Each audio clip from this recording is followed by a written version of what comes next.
पूछ के बताना उसने मुझे क्यों छोड़ दिया।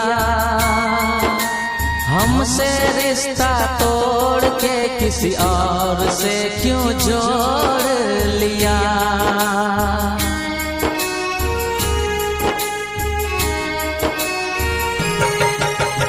जार कबूतर पूछ के बताना उसने मुझे क्यों छोड़ दिया। हमसे रिश्ता तोड़ के किसी और से क्यों जोड़ लिया।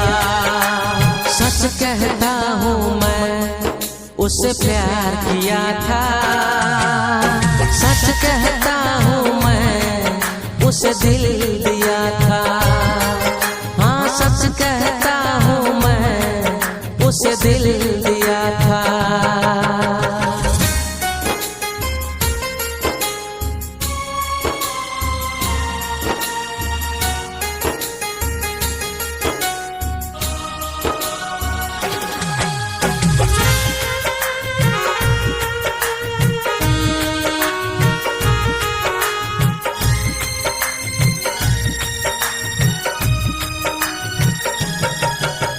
जीते जी वो मार दिया और किसी से प्यार किया।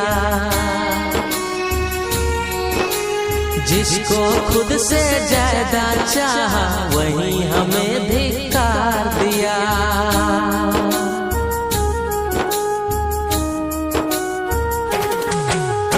जीते जी वो मार दिया और किसी से प्यार किया। जिसको खुद से ज्यादा चाहा वही हमें धिक्कार दिया।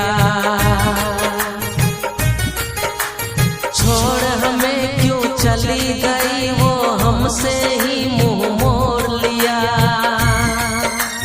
हमसे रिश्ता तोड़ के किसी और से क्यों जोड़ लिया। सच कहता हूँ मैं उससे प्यार किया था। सच कहता हूँ मैं उसे दिल दिया था। हाँ सच कहता हूँ मैं उसे दिल दिया था।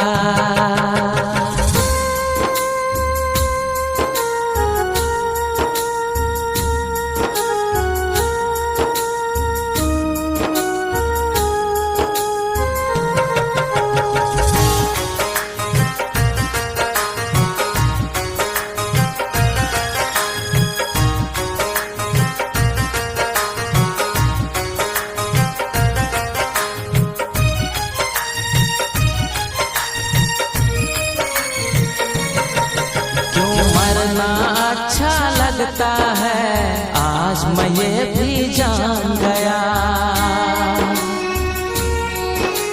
कुछ कुछ लोगों को मैंने अच्छे से पहचान गया।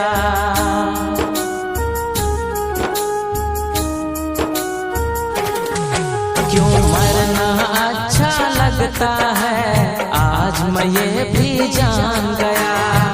कुछ लोगों को मैंने अच्छे से पहचान गया। जार कबूतर पूछ के बताना उसने मुझे क्यों छोड़ दिया। हमसे रिश्ता तोड़ के किसी और से क्यों जोड़ लिया। सच कहता हूँ मैं उससे प्यार किया था। सच कहता हूँ मैं उसे दिल